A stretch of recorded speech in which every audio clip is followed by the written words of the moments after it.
5 ಕನ್ನಡ ಚಿತ್ರರಂಗದಲ್ಲಿ ಅಂದರೆ ಒಂದು ಗೆಲುವಿನೊಟ್ಟಿಗೆ ಶುರು ಮಾಡ್ತಾ ಇದ್ದೀವಿ ಅಂತ ಅನ್ನುವಂಥದ್ದಿದೆ ಗೊತ್ತಾ. ಇದು ಚೂಮಂತರಿನ ಒಂದು ಭಾಗವಾಗಿ ಮಾತ್ರವಲ್ಲದೆ ಕನ್ನಡ ಚಿತ್ರರಂಗದ ಒಬ್ಬ ಕಲಾವಿದನಾಗಿ ನನಗೆ ಎಷ್ಟು ಹೆಮ್ಮೆ ಆಗ್ತಾ ಇದೆ, ಖುಷಿ ಆಗ್ತಾ ಇದೆ ಅಂತಂತಂದರೆ 2025 ಒಂದು ಬ್ಯಾಂಗಿನೊಟ್ಟಿಗೆ ಶುರು ಮಾಡುವಂಥದ್ದು, ಒಂದು ಒಳ್ಳೆ ವೈಬಿನೊಟ್ಟಿಗೆ ಶುರು ಮಾಡುವಂಥದ್ದು ಇದೆಯಲ್ಲ, ಅದು ನಿಮ್ಗಳಿಗೆ ಸೇರಬೇಕಾದಂಥ ಸಕ್ಸಸ್. ಅದು ನಾನು ಎಷ್ಟು ಕಡೆ ಹೇಳ್ತಾ ಇರ್ತೀನಿ, ಅದು ನಿಜಾನೂ ಕೂಡ. ಯಾಕಂತಂದರೆ ನಮಗೆ ಒಂಚೂರು ಪ್ರಮೋಷನಿನ ವಿಚಾರದಲ್ಲಿ ನಿಮಗೆ ತಲುಪಿಸೋ ಅಂದರೆ ಜನಕ್ಕೆ ತಲುಪಿಸೋವಲ್ಲಿ ನಾವು ಸ್ವಲ್ಪ ಒಂಚೂರು ಸ್ಲೋ ಆಯಿತು. ಆದರೆ ಇವತ್ತು ಈ cinema day by day, show by show ಜನಗಳು ಜಾಸ್ತಿ ಆಗ್ತಾ, ಶೋಗಳು ಜಾಸ್ತಿ ಆಗ್ತಾ ಹೋಗಿದೆ ಅಂತ ಅನ್ನೋದೇ ನಿಜವಾದರೆ ಇದಕ್ಕೆ ಮುಖ್ಯವಾದ ಕಾರಣ ಎಲ್ಲರೂ ನೀವು ಒಳ್ಳೊಳ್ಳೆಯ ಪದಗಳನ್ನ ಬರೆದಿರಿ, ಒಳ್ಳೊಳ್ಳೆ ರಿವ್ಯೂಸ್ಗಳನ್ನ ಹಾಕಿದ್ರಿ ಗೊತ್ತಾ.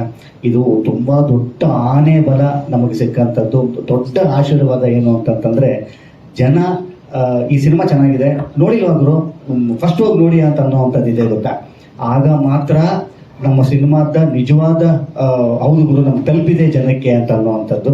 ಇವತ್ತು ಸಿನಿಮಾ ಗೆದ್ದಿದೆ ಅಂತ ಅನ್ನೋದ ವಿಚಾರವಾಗಿ ಇದನ್ನು ಹೇಳ್ಕೊಳ್ಳೋದಕ್ಕೆ ಅಂತ ನಾನು ಲಾಸ್ಟ್ ಟೈಮೂ ಕೂಡ ಹೇಳಿದ್ದೆ. ನಿಮ್ಮೆಲ್ಲರಿಗೂ ಥ್ಯಾಂಕ್ಸ್ ಹೇಳೋದಕ್ಕೇನೆ ಎಷ್ಟು ಥ್ಯಾಂಕ್ಸ್ ಹೇಳಿದ್ರು ಸಾಲದು ರೀ ನಾನು. ಯಾಕಂತಂದರೆ ಫಸ್ಟ್ ಡೇಗೂ, ಸೆಕೆಂಡ್ ಡೇಗೂ, ಥರ್ಡ್ ಡೇಗೂ ಏನೋ ಮ್ಯಾಜಿಕ್ ಆಯಿತು ಗೊತ್ತಾ. ಒಂದು ಇವರು ಯಾರು, ನಾನು ಒಂದು 2-3 ಅವರ್ ನಾನು ಸಿಕ್ಕಿಲ್ಲ ಅಷ್ಟೇ ಈ ತಂಡಕ್ಕೆ. ಆ 2-3 ಅವರ್ ಎಷ್ಟು ಪ್ಯಾನಿಕ್ ಆಗೋಗ್ಬಿಟ್ಟಿತ್ತು ಅಂತಂತಂದರೆ, ಇವರು ಒಂದಿಷ್ಟು ಮೆಸೇಜ್ಗಳು ಕಳಿಸಿದ್ರು ನನಗೆ. ನಾನು ಯಾವುದನ್ನು ಸೈಡ್ಗೆ ಇಟ್ಬಿಡ್ತೆ. ಅಂದರೆ ಇನ್ನೊಂಚೂರು ಏನೋ ಆಗಬೇಕಾಗಿತ್ತು, ಅಂದರೆ ಆ್ಯಕ್ಚುಲಿ ನಮ್ಮ ತಲುಪಿಸ್ಬೇಕಾಗಿದ್ದಂಥ ಟೈಮಲ್ಲಿ ನಮ್ಗೆ ಆಗಲಿಲ್ಲ, ಅದೊಂದು ವಿಚಾರ. ಅದಾದಮೇಲೆ ಅವ್ರದ್ದೊಂದು ಮೆಸೇಜ್ ಬರುತ್ತೆ, something magic is happening sir ಅಂತ. ನನಗೆ ಅವಾಗಲೂ ನಂಬಿಕೆ ಇಲ್ಲ. ಅಂದರೆ ಇದೊಂದು ಆಶಾಭಾವನೆ ಇರುತ್ತೆ, ಬಟ್ ನಿಜ ಆಗಲಿ ಅಂತ ಅನ್ನುವಂಥದ್ದು ನಾನು ಹಂಗೂ ಕಳಿಸಿದ್ದೀನಿ. ಆಮೇಲೆ ಯಾವತ್ತೋ ಒಂದು ದಿವಸದಲ್ಲಿ ಅದನ್ನ ಸ್ಕ್ರೀನ್ಶಾಟ್ ಶೇರ್ ಮಾಡ್ತೀನಿ ನಿಮಗೆ.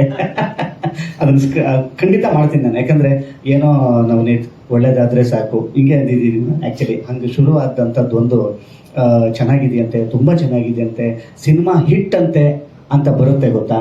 ಇದು ನಿಜಕ್ಕೂ ಕೂಡ ಅದು ಮ್ಯಾಜಿಕ್ ಅಲ್ಲ, ದೇವರ ಆಶೀರ್ವಾದ, ನಿಮ್ಮೆಲ್ಲರ ಪ್ರೀತಿ.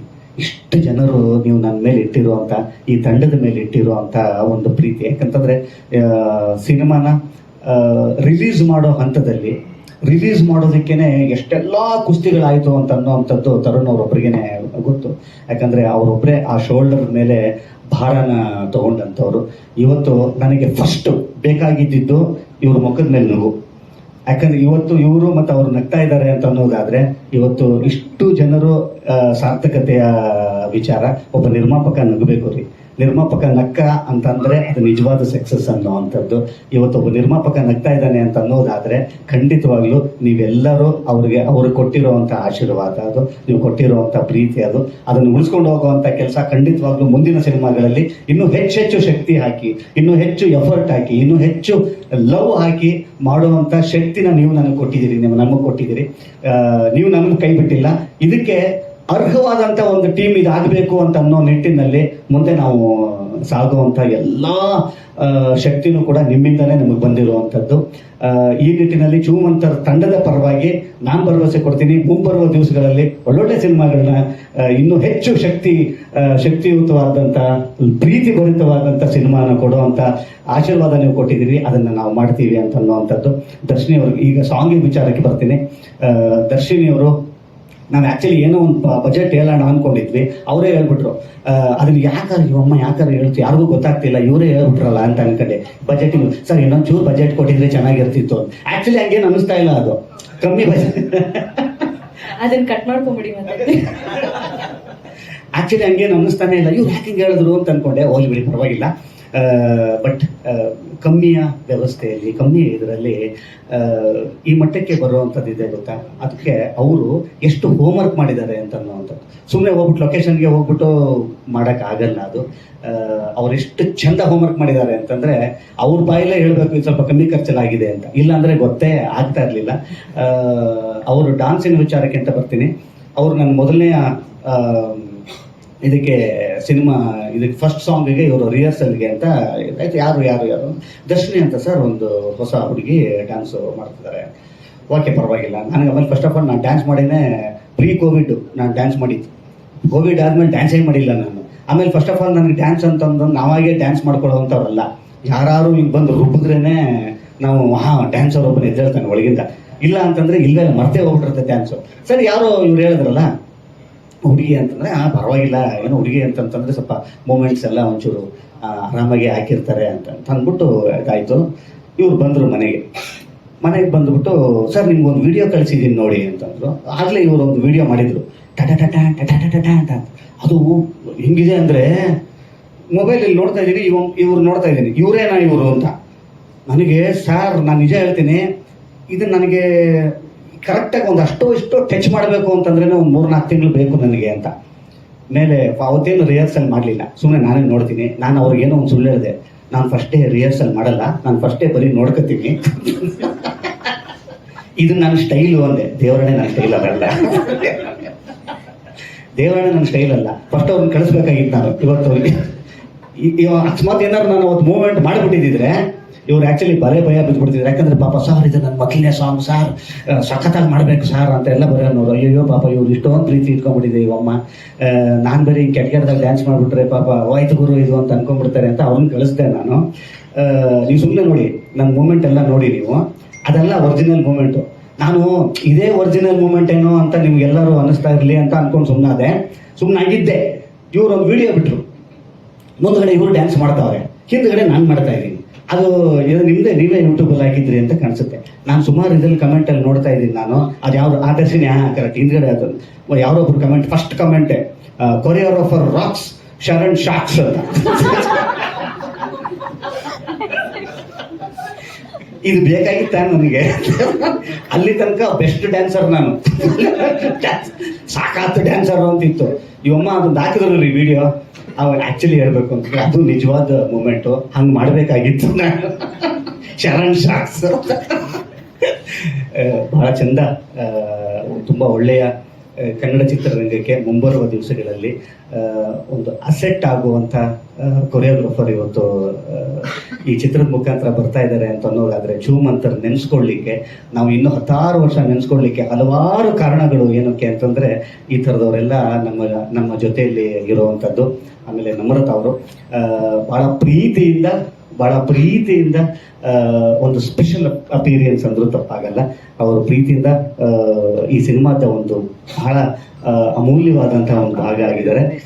ತುಂಬ ಥ್ಯಾಂಕ್ಸ್, ನೀವು ನಮ್ಮ ಜೊತೆಯಲ್ಲಿ ಇರುವಂಥದ್ದು. ಈಗ ನಾನು ನಿಮ್ಮನ್ನು ಕಂಗ್ರ್ಯಾಚುಲೇಟ್ ಮಾಡಲ್ಲ, ಯಾಕೆ ಗೊತ್ತಾ, ಈಗ ನಮ್ಮ ಈ ಭಾಗದವ್ರಿಗೆ, ಯಾಕಂದ್ರೆ you are now a part of this film. ನಾನು ಇವಾಗ ಕಂಗ್ರ್ಯಾಚುಲೇಟ್ ಮಾಡ್ತಾ ನಿಮ್ಮನ್ನು, ನೀವು ನನಗೆ ಕಂಗ್ರ್ಯಾಚುಲೇಟ್ ಮಾಡೋಂಗಿಲ್ಲ. ಮುಂಬರುವ ದಿವಸಗಳಲ್ಲಿ ಅವರ ಪೊಟೆನ್ಷಿಯಲ್ಗೆ, ಅವ್ರಿಗಿರೋವಂಥ ಟ್ಯಾಲೆಂಟ್ಗೆ, ಅವರು ಡಿಸರ್ವಿಂಗ್ ಇದಕ್ಕೆ ಖಂಡಿತವಾಗ್ಲೂ ಮುಂಬರುವ ದಿವಸಗಳಲ್ಲಿ ದೊಡ್ಡ ಪಾತ್ರಗಳು ಮಾಡುವಂಥ, ನಾವಿಬ್ಬರ ಜೊತೆಲಿ ಮಾಡುವಂಥ ಒಂದು ಅವಕಾಶ ನನಗೂ ಸಿಗಲಿ ಅಂತ ಹೇಳ್ತೀನಿ. ಮೇಘನ ಅವ್ರ ಬಗ್ಗೆ ನಾನು ಇನ್ನೇನು ಜಾಸ್ತಿ ಮಾತಾಡೋಂಗಿಲ್ಲ, ಎಲ್ಲ ಮಾತಾಡ್ಬಿಡ್ತೀನಿ. ಅವ್ರೂ ಅಷ್ಟೇ ಬೇಡ ಅಂತ ಇದ್ದಾರೆ ಅವರು. ಅವಿನಾಶ್ ಅವರು ಖಂಡಿತ ನಾನು ನಿಜಕ್ಕೂ ಹೇಳ್ತೀನಿ, ಅವಿನಾಶ್ ಅವರ ಬತ್ತಳಿಕೆಯಲ್ಲಿ ಎಂತೆಂಥ ಅಸ್ತ್ರಗಳಿದೆ ಅಂತನ್ನೋವಂಥದ್ದು ಒಬ್ಬ ಮ್ಯೂಸಿಕ್ನವನಾಗಿ ನಾನೇ ಕಾಯ್ತಾ ಇದ್ದೀನಿ.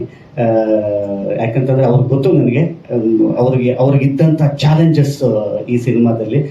ಚಿಕ್ಕದೊಂದು ಅವಕಾಶ ಸಿಕ್ಕರೂ ಕೂಡ ಅಲ್ಲಿ ಅವ್ರದ್ದೇನೋ ಒಂದು ಸ್ಟ್ಯಾಂಪನ್ನ ಒತ್ತುತ್ತಾರೆ. ಯಾಕಂತಂದರೆ ಅವರಿಗೆ ಇರುವಂಥ ಅಷ್ಟು ಸಂಗ್ರಹ, ಮ್ಯೂಸಿಕ್ಕಿನ ವಿಚಾರದಲ್ಲಿ ಸಂಗ್ರಹ. ಖಂಡಿತವಾಗ್ಲೂ ಸರ್, ಈ ಸಿನಿಮಾದ ಮುಖಾಂತರ ಮುಂದಿನ ವರ್ಷಗಳಲ್ಲಿ ನಮ್ಮ ಕೈಗೂ ಸಿಗಲಾರದಷ್ಟು ಬ್ಯುಸಿ ಆಗಲಿ ಅವಿನಾಶ್ ಅನ್ನೋವಂಥದ್ದು ನನ್ನ ಆಶಯ. ಮತ್ತು ನವನೀತ್ ಅವ್ರಿಗೆ ಏನು ಹೇಳಿ ನೋಡಿ, ನವನೀತ್ ಅವರು ಎಷ್ಟು ಟ್ವಿಸ್ಟ್ಗಳು ಮತ್ತು ಸಿನಿಮಾದಲ್ಲಿ ಸರ್ಪ್ರೈಸಸ್ ಇಡ್ತಾರೆ ಅಂತಂತಂದರೆ, ಇಲ್ಲಿ ಬಂದಮೇಲೆ ಗೊತ್ತಾಗಿದ್ದು ಈ ಸಾಂಗ್ ರಿಲೀಸ್ ನನಗೆ ಅಂತ. ಸರ್ ಒಂದು ಚಿಟ್ ಚಾಟ್ ಸಾರ್ ಅಂತ ಕರ್ಕೊಂಬಂದ್ರು ನನಗೆ. ಇಲ್ಲಿ ನೋಡಿದ್ರೆ ಇಲ್ಲೇನೋ ಓಡ್ತಾ ಇತ್ತಲ್ರಿ ಅಂತಂತಂದೆ. ಸರ್ ಲಾಸ್ಟ್ ಮೂಮೆಂಟು ಏನೋ ಆಯ್ತು ಟ್ವಿಸ್ಟ್ ಅಂತಂದ್ರು. ನನಗೆ ನೋಡಿ ಯಾವ ರೀತಿ ಎಲ್ಲಿ ತನಕ ಟ್ವಿಸ್ಟ್ ಇರ್ತಾವ್ರೆ ನನಗೆ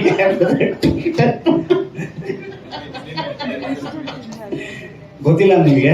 ಅವ್ರ ಸ್ಕ್ರಿಪ್ಟಲ್ಲಿ ಮಾತ್ರ ಟ್ವಿಸ್ಟ್ ಅನ್ಕೊಂಡೆ. ಭಯಾನಕ ಇದು. ಫಾರ್ ದಿ ಫಸ್ಟ್ ಟೈಮ್ ಬೇರೆ ಡ್ರೆಸ್ಸಲ್ಲಿ ಇದ್ದೀನಿ ನಾನು.